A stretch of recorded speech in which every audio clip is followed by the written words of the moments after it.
اس مرض میں کمر کے مقام پر جہاں پر گردہ ہوتا ہے وہاں پر بوجھ محسوس ہوتا ہے، بہت تکلیف ہوتی ہے، تکلیف کی شدت سے مریض تڑپتا ہے۔ کئی مرتبہ بار بار پیشاب آتا ہے، جب واش روم جاتے ہیں تو پیشاب نکلتا نہیں ہے، پیشاب بند ہو جاتا ہے، اور پیشاب جو ہوتا ہے اس میں کئی مرتبہ خون بھی مکس ہو کر آنا شروع ہو جاتا ہے، نبض سست ہو جاتی ہے۔ کئی لوگوں کو گردہ کے امراض میں جو ہے متلی آنا شروع ہو جاتی ہے، بار بار دل خراب ہو رہا ہوتا ہے۔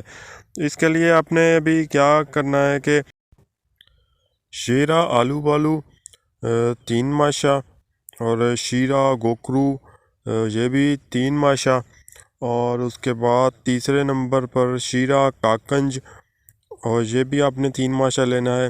ارک انناس 10 تولہ۔ ابھی آپ کیا کریں کہ ان سب چیزوں کو، یہ جو آپ ارک انناس ہے ان میں آپ نے اس کو پیس لینا ہے، اور شربت بزوری جو ہوتا ہے وہ آپ نے اگر خود بنا لیں تو زیادہ اچھا ہے، نہیں تو بازار سے لے آئیں کسی اچھی کمپنی کا، تو اس میں آپ نے 2 تولہ شربت بزوری ملانا ہے اور اس کو پی جانا ہے۔ یہ خوراک 1 دن کی ہے، روزانہ آپ نے 1 مرتبہ اس کی خوراک لینی ہے۔ اور اس کے ساتھ کیا کریں کہ کسی اچھی کمپنی کی حب کبد نشادری، یہ 2 ابھی مطلب 1 ڈبی لے آئیں گے آپ، اس ابھی ہر کھانے کے بعد آپ نے اس کو 2 تولہ جو ہے نا اپنے پانی کے ساتھ کھا لینی ہے۔ مطلب کہ اگر آپ 3 ٹائم کھانا کھاتے ہیں تو تینوں ٹائم کھانا کھانے کے آدھا گھنٹے کے بعد اس کو کھا لیں۔